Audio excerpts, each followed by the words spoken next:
দেখেন বিস্তীর্ণ মাঠ জোড়া যে লবণ যে আপনার এখানে উৎপাদন করা হয়, সেই লবণ উৎপাদনের দৃশ্যটাই একেবারে সরাসরি আমি লবণ মাঠে নেমে এসেছি, সবাইকে দেখানোর চেষ্টা করতেছি। দেখেন যে প্রতিটা মাঠেই অনেক লবণ উৎপাদন হচ্ছে, বিস্তীর্ণ এলাকা জুড়েই দেখেন শুধু লবণ আর লবণ চাষ। এখানে বাণিজ্যিকভাবে লবণ চাষ করা হয়। এটা সবাইকে দেখালাম যে কেমন হয়েছে জানাবেন আমাকে।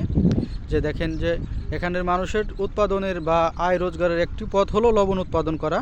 এই লবণ উৎপাদন করেই তারা তাদের জীবিকা নির্বাহ করে থাকে। আর দেখেন এই সামুদ্রিক পানি তারা এক জায়গায় করে দীর্ঘদিন রাখার পরেই এটি লবণে পরিণত হয়ে যায়। এটা ওঠানোর পরেই তারা এখানে ঝুড়িতে করে নিয়ে তারা এক জায়গায় করে রাখবে আর কি। এটাই মনে হয় কাজ।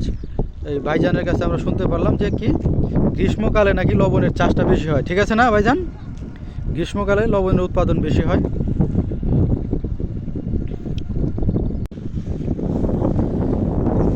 অবিশ্বাস্যভাবেই যে লবণটা তৈরি করা হয়, সেই লবণ তৈরির প্রতিচ্ছবি আপনাদের সরাসরি দেখানোর চেষ্টা করতেছি।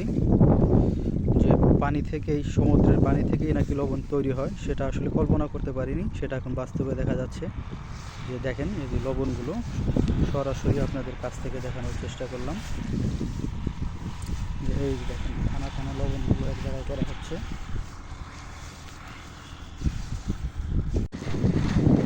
দেখেন যে লবণ পানি, যেটা পানির উপর রাখা হয়েছিল, তারপরে সেটা লবণে পরিণত হয়ে গেছে একেবারে।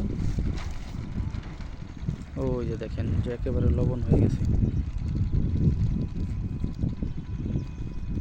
এদিক থেকেও আনা হবে।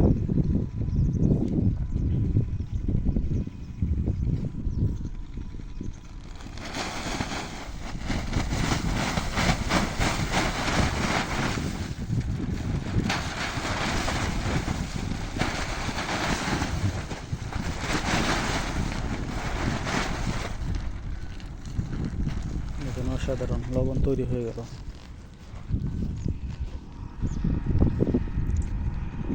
এখন এগুলো এক জায়গায় করা হবে।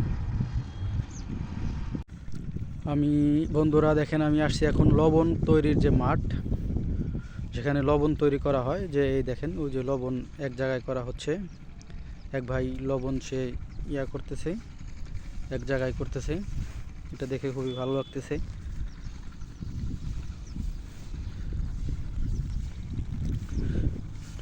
এটা হচ্ছে কক্সবাজারের একটি এলাকা, যে লবণ তৈরির মাঠে দেখেন লবণ কীভাবে তৈরি করা হচ্ছে, যে আসলে বিশ্বাস করার মতো না।